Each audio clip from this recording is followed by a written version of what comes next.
बिस्मिल्लाहिर्रहमानिर्रहीम। अस्सलाम वालेकुम। How are you my dear students. आज मैं आपसे गैसेस के चैप्टर में एक बहुत ही इंपॉर्टेंट लॉ को डिस्कस करूंगा, लेकिन उस लॉ को डिस्कस करने से पहले उसका जो मेन कंटेंट है उस लॉ में उसका एक डिफरेंस मैं आपसे डिस्कस करना चाहूंगा। वो कौन सा कंटेंट है, सबसे पहले हम इन पिक्चर्स को देखेंगे और उसमें से वो पॉइंट को हम निकालेंगे और समझने की कोशिश करेंगे कि एक्चुअली ये लॉ डिपेंड किस पे करता है। तो सबसे पहले अगर आप बोर्ड के ऊपर देखें तो मैंने यहां पे एक कंटेनर बनाया है जिसके अंदर एक सेपरेशन है और उसमें दो डिफरेंट किस्म की गैसेस हैं। फॉर एग्जांपल अगर एक में ऑक्सीजन है तो दूसरे में नाइट्रोजन डाइऑक्साइड हो सकती है, तो दो डिफरेंट गैसेस का होना वो जरूरी है। अब जब हम क्या करते हैं, उसमें से उस सेपरेशन को जब उसमें से निकाल लेते हैं तो क्या होता है, वो दोनों गैसेस आपस में मिक्स हो जाती हैं और उनके मिक्स होने से एक होमोजीनियस मिक्सचर बनता है। तो हम देख सकते हैं कि क्या हुआ कि वो इक्वली मॉलिक्यूल्स क्या हो जाएंगे, एक दूसरे के साथ मिक्स हो जाएंगे। तो इसमें दो तरह के आपको नजर आ रहे थे, रेड कलर की मैंने गैस बना दी और साथ में मैंने क्या किया, जब पार्टीशन उसमें से मैंने हटाया तो अब आप देखें वो दोनों गैसेस एक दूसरे के साथ मिक्स हो चुकी हैं। तो अब हमने यही देखना है कि ये जो मिक्स हो चुका है ये एक्चुअली क्या कहलाता है। तो आपने याद रखना है, दिस इज कॉल्ड डिफ्यूजन। तो हम इस प्रोसेस को क्या नाम देते हैं, डिफ्यूजन। अब हमने इसमें देखा क्या, मैंने यहां पे उसकी डेफिनेशन लिखी है कि स्पॉन्टेनियस इंटरमिक्सिंग। अब देखें इसी वर्ड पे ही आपने फोकस करना है। स्पॉन्टेनियस का मतलब क्या है, खुद ब खुद, और इंटरमिक्सिंग, देखें इंटर का वर्ड जब भी हमारे पास आता है उसका मतलब यह है कि दो डिफरेंट किस्म की चीजें हैं, बिटवीन का मतलब आता है इसका। सो इंटरमिक्सिंग कि वो आपस में क्या हो जाती है, मिक्स हो जाती है molecules of different gases with one another. जैसे मैंने बोला टू फॉर्म होमोजीनियस मिक्सचर, जैसे आप देख रहे हैं वो इक्वली क्या हो चुके हैं, उसके अंदर एक दूसरे के अंदर मिक्स हो चुके हैं। जबकि जो दूसरी डेफिनेशन आपको नजर आ रही है, ये पहले ये सिचुएशन थी, उसके बाद ये ऐसे हो गया जब हमने पार्टीशन उसमें से हटा दिया। अब इस सिचुएशन में आप देखें हमारा दूसरे टॉपिक का क्या नाम बन रहा है या क्या बनना चाहिए। हमने क्या करना है, इसके अंदर एक छोटा सा होल करना है, एक स्मॉल ओपनिंग। तो जैसे ही हम इसमें से ओपनिंग करेंगे तो क्या होगा, वो गैस के मॉलिक्यूल्स उसमें से निकलना शुरू हो जाएंगे। तो हम इसको क्या कहते हैं, escaping of the gas molecules, कि वो गैस के मॉलिक्यूल्स उस छोटे से होल में से गुजरना शुरू हो जाते हैं। सो इस पैसेज को ये जो गैस के मॉलिक्यूल्स मूव कर रहे हैं through a very small opening, this is called effusion. तो इस टॉपिक की क्या हेडिंग बन जाएगी, दिस इज कॉल्ड इफ्यूजन। अब इसका डिफरेंस आपसे पेपर में पूछा जाता है, वो डिफरेंस क्या होता है कि आप इन दोनों जो डिफ्यूजन है और इफ्यूजन है इन दोनों में डिफरेंस बताएं। तो वो मैंने डिफरेंस यहां पे लिखने की कोशिश की है, आप ये अपने पास नोट कर लें, पेपर में आ जाता है तो ऐसा आप इन्हीं पॉइंट्स को लिख लेंगे। वैसे बड़ा सिंपल सा पॉइंट है, सिंपल सा टॉपिक है, तो इसलिए मैं उसके पॉइंट्स ऑलरेडी लिख के खड़ा हूं ताकि आपको उसको नोट करने में ज्यादा टाइम वेस्ट ना हो। तो जैसे मैंने इन दोनों का डिफरेंस आपको बताया कि डिफ्यूजन इंटरमिक्सिंग है और effusion escape, tendency to escape. अब हम देखते हैं कि ये जो डिफ्यूजन होता है इसमें हमें किस चीज की जरूरत पड़ती है। तो आप देखें जो spreading and mixing of molecule due to collisions. अब मैंने बताया था कि जो गैस के मॉलिक्यूल्स हैं they are habitual to collide. तो बेसिकली गैस का मतलब ही कहां से आया था, चाओस से आया था, CHAOS। उसका मतलब क्या होता है कि वो गैसेस के मॉलिक्यूल्स रैंडमली मूव कर रहे हैं जिसकी वजह से कोलिजन्स हो रही हैं with one another and the walls of the container. तो अब क्या हुआ कि वो आपस में टकराते हैं। सो डिफ्यूजन की वजह कौन है, कोलिजन। लेकिन आप अपने माइंड में रखें इफ्यूजन का ये रीजन नहीं है। अब उसमें क्या होता है, जैसे मैंने अभी बताया कि हैबिचुअल टू कोलाइड, वो मॉलिक्यूल्स क्या हो रहे थे, वो उस वॉल के साथ टकराने आ रहे थे।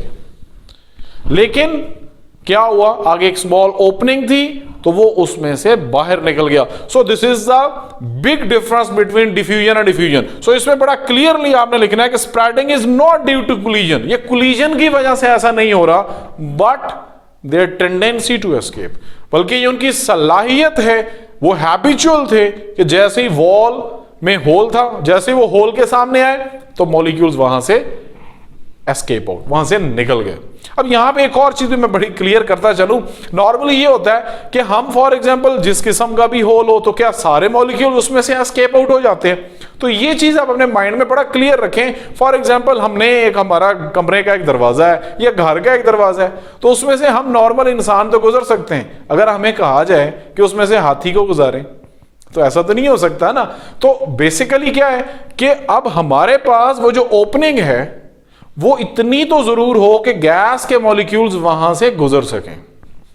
तो मैंने इसलिए लिखा कि diameter smaller than the mean free path, कि वो जो गैस के मॉलिक्यूल्स हैं उनके मीन फ्री पाथ से एटलीस्ट डायमीटर क्या हो, उसका छोटा हो, ताकि मतलब सिंपल ये कहें कि वो जो ओपनिंग हो वो जरा बड़ी हो और मॉलिक्यूल्स का साइज छोटा हो, तो वो आसानी से वहां से क्या हो सकते हैं, वो लीव कर सकते हैं। सो ये चीज अपने माइंड में आप रखिएगा कि दरवाजे में से हमने ही गुजरना है, बाकी हमसे बड़ा को जानवर के लिए हमें बड़ा दरवाजा लगाना पड़ेगा, मतलब उसके लिए होल भी बड़ा करना पड़ेगा।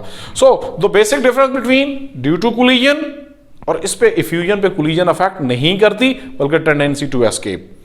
नेक्स्ट हम देखते हैं हमारे पास ये क्या होता है, दोनों का सेम ही पॉइंट है कि हायर से लोअर कंसंट्रेशन की तरफ जाते हैं, कि जहां पे ज्यादा हमारे पास उसकी कंसंट्रेशन होगी वो कम की तरफ मूव करेंगे। नेक्स्ट हम देखते हैं डिफ्यूजन के लिए, जैसे मैंने इंटर के वर्ड के ऊपर आपको बताया कि बिटवीन, तो बिटवीन हमेशा किसके दरमियान होता है, टू सब्सटेंसेस। सो ये आपने याद रखना है कि इसमें मस्ट दो या दो से ज्यादा सब्सटेंसेस का होना जरूरी है। जबकि इफ्यूजन में हम देखते हैं कि only one substance gas is involve, कि इसमें हमें दूसरे की जरूरत ही नहीं है, क्योंकि जैसे ही होल हो तो वही मॉलिक्यूल्स क्या हुए, वहां से निकलना शुरू हो गए। सो इसमें एक सब्सटेंस जैसे गैस का होना जरूरी है। नेक्स्ट हमने देखा कि देयर टेक्स प्लेस, अब डिफ्यूजन जो हो रही है वो गैसेस में होती है, लिक्विड्स में होती है। लिक्विड्स की एग्जांपल कौन सी है, सिंपली हम जो शरबत बनाते हैं घरों में, जामी शीरी या रूह अफ़ज़ा, तो उसको जब हम वाटर के अंदर मिक्स करते हैं तो वो भी कौन सा प्रोसेस है, this is also diffusion process. Next, ये सॉलिड्स में भी हो सकती है, लेकिन ये बहुत ही स्लो प्रोसेस होता है कि इसके लिए बहुत सारे ईयर्स लग सकते हैं। अब मैं चलता हूं इनके एग्जाम्पल्स की तरफ। अब आप देखें डिफ्यूजन की बड़ी सिंपल सी और बड़ी अच्छी सी हमारे पास एग्जाम्पल है कि हम जब किसी गार्डन में जाते हैं तो हमें पता चल जाता है कि ये गार्डन के आसपास रोजेस हैं, उसके अंदर जैस्मीन है। तो वो किस तरह से पता चलता है, बिकॉज ऑफ डिफ्यूजन, क्योंकि वो एयर के साथ उसकी जो खुशबू है, जो उसकी फ्रैग्रेंस है, वो डिफ्यूज होती है और हमें पता चल जाता है। इसी तरह जब हम एयर फ्रेशनर्स यूज करते हैं, परफ्यूम यूज करते हैं, या इवन कि जब आप घर में जाते हैं और अम्मी ने आपके लिए सरप्राइज में कोई बिरयानी या इस तरह की कोई चीज बना रखी होती है, लेकिन सरप्राइज उस वक्त खत्म हो जाता है जब केमिस्ट्री का प्रोसेस डिफ्यूजन आ जाता है, कि आप फौरन कहते हैं कि हमें पता, खुशबू आ रही है कि आज घर में ये चीज पकी है। सो डिफ्यूजन के कुछ फायदे भी हैं। इसी तरह हम देखते हैं इफ्यूजन में क्या होता है कि इफ्यूजन में आप देखिए कोई भी टायर का पंचर हो जाना, उसमें कील लग जाए, कांटा लग जाए, तो क्या होता है कि उसमें से सारी गैस क्या हो जाती है, एस्केप आउट हो जाती है, वहां से निकल जाती है। इसी तरह अगर कोई रबर बलून्स हैं, उसके अंदर हाइड्रोजन गैस है, तो 6 से 7 घंटों के बाद उसकी छोटी सी ओपनिंग में से आप देखते हैं कि 6 से 7 घंटों के बाद उसका जो साइज होता है वो कम हो चुका होता है। क्यों? क्योंकि गैस के मॉलिक्यूल्स वहां से निकल चुके होते हैं, इफ्यूजन का प्रोसेस हो चुका होता है। अब मैं इसकी यूजेस और एप्लीकेशंस भी शॉर्टली आपके साथ डिस्कस करूंगा, हालांकि यहां पे उसकी जरूरत नहीं है, लेकिन फिर भी आप लोग उसको अपने पास ज़हन में रख लें। जो डिफ्यूजन का प्रोसेस है, इसकी एप्लीकेशन क्या है कि ये हमारे काम आता है। हम उसमें सेपरेट करते हैं गैसेस को, जैसे हाइड्रोजन के आइसोटोप्स, उसमें कौन सा है, हाइड्रोजन H11 या ड्यूट्रियम, तो उनको सेपरेशन में भी हमारा ये डिफ्यूजन का प्रोसेस काम आता है। इसी तरह डायलिसिस में क्या होता है कि कोलाइड्स को क्रिस्टलाइड्स में से आप सेपरेट कर सकते हैं। और जो इफ्यूजन की यूजेस एप्लीकेशन है वो आप इन्वेस्टिगेट कर सकते हैं लो वेपर प्रेशर को, और साथ में आप मॉलिक्यूलर वेट की डिटर्मिनेशन भी कर सकते हैं। सो इन दोनों टॉपिक्स को डिस्कस करना इसलिए जरूरी था कि जो मेरा नेक्स्ट लेक्चर असल में जो हमारा आज का टॉपिक था वो grams law of diffusion and diffusion था। तो उसमें हम देखते हैं तो जब तक हमें इफ्यूजन या डिफ्यूजन का कॉन्सेप्ट ही क्लियर नहीं होगा तो इस लॉ को समझना हमारे लिए थोड़ा सा प्रॉब्लम हो सकता था। सो इसलिए मैंने इसको पहले डिस्कस किया। अब चलते हैं लॉ की तरफ। सबसे पहले हम इसकी डेफिनेशन देखते हैं कि हमें इसने इस डेफिनेशन में क्या चीज सिखाई। तो देखें, कहता है रेट ऑफ डिफ्यूजन और effusion is inversely proportional to the square root of the density of the gas.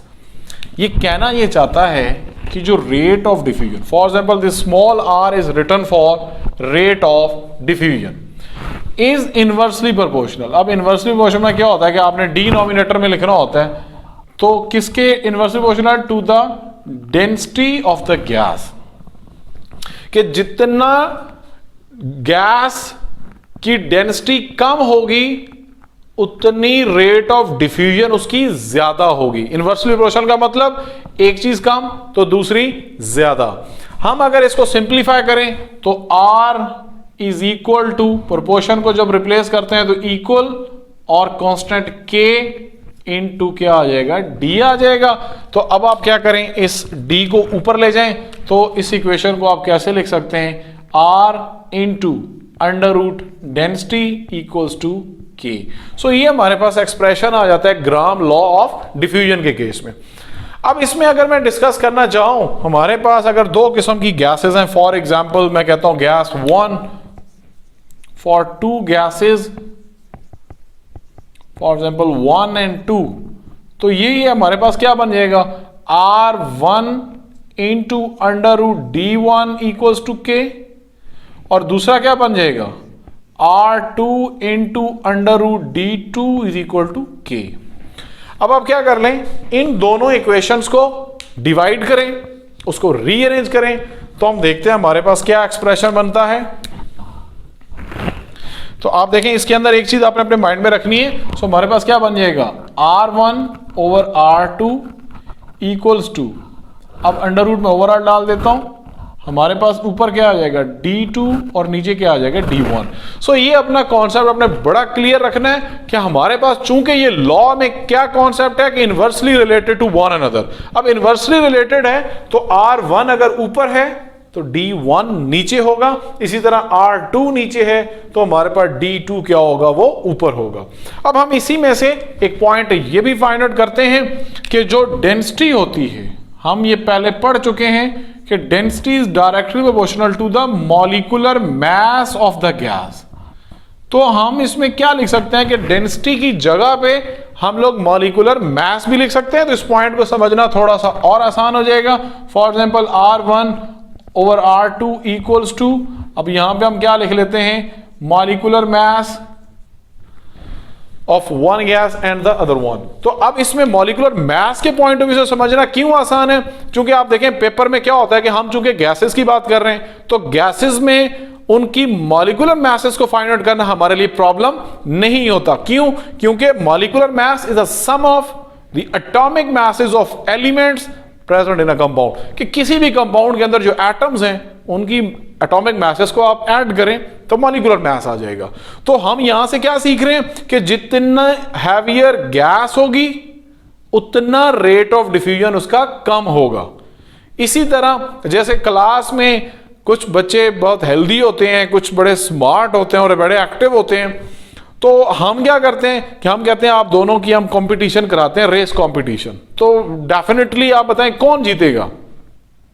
जी लाजिम बात है, जो स्मार्ट है, जो एक्टिव है वो जीत जाएगा। उसकी वजह, उसका वेट कम, उसकी मास कम, तो उसका रेट ऑफ डिफ्यूजन ज्यादा, यानी कि उसकी वेलोसिटी ज्यादा, वो जल्दी भागेगा, वो तेज भागेगा, तो वो जीत जाएगा। सो सेम ये कॉन्सेप्ट अपने ज़हन में रखना है कि जो क्या होगा, मास ज्यादा होगी उसकी डिफ्यूजन कम होगी। हम इसको मजीद एक्सपेरिमेंटली भी उसको डेमोस्ट्रेट कर सकते हैं, उसके हम एग्जाम्पल देख लेते हैं। मैं आपको दो गैसेस की एग्जाम्पल सोल्यूशन से देखते हैं और हम देखते हैं कि किस तरह से हम इस लॉ को वेरीफाई कर सकते हैं।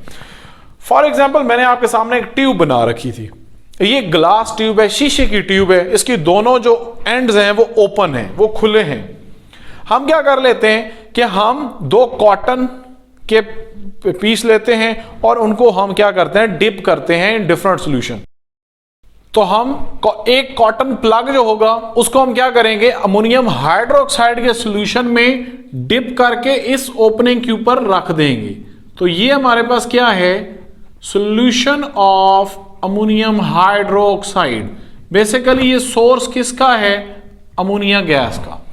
तो हमने इसको यहां पे लगा दिया। दूसरा हम क्या करते हैं, जो दूसरा कॉटन प्लग होगा उसको हम सोक करेंगे या डिप करेंगे किसके अंदर, HCl के सॉल्यूशन में, और हम उसको यहां पे लगा देंगे।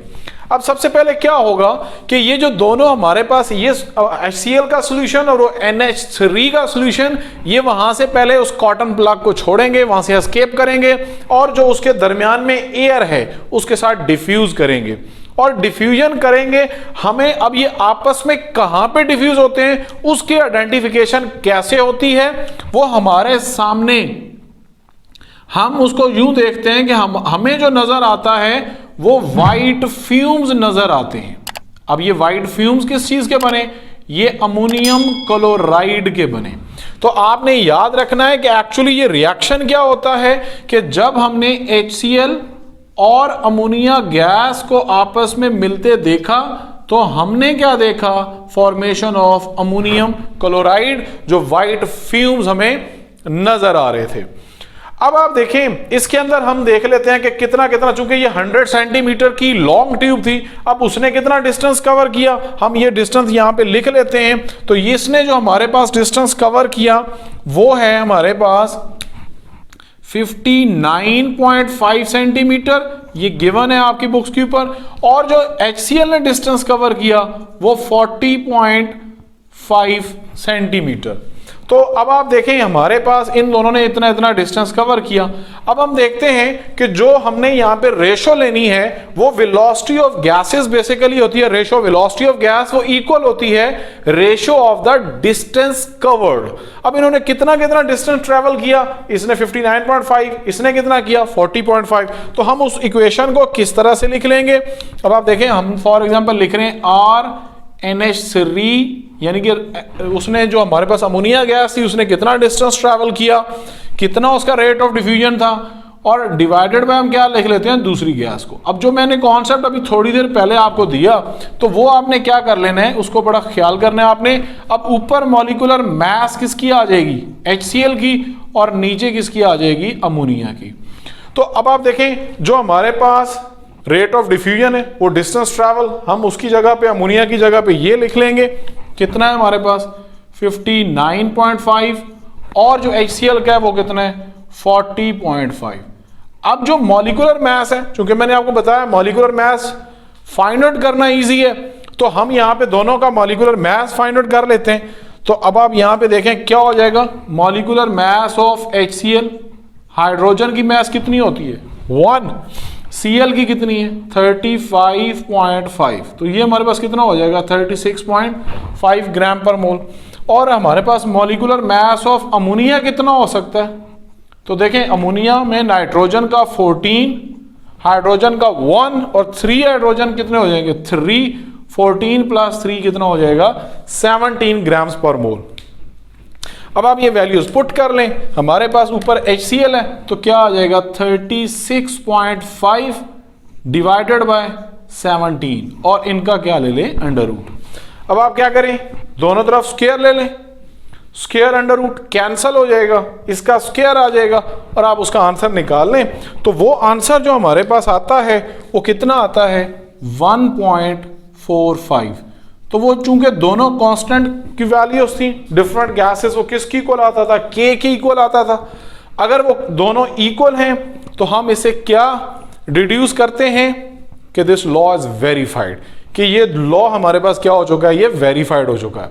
तो देखें बच्चों इसमें बड़ा क्लियर सा कॉन्सेप्ट है जो आपने समझना है कि जितनी लाइटर गैस होगी उतना रेट ऑफ डिफ्यूजन उसका ज्यादा होगा, यानी कि जो जितना ज्यादा एक्टिव होगा, स्मार्ट होगा, वही विनर होगा।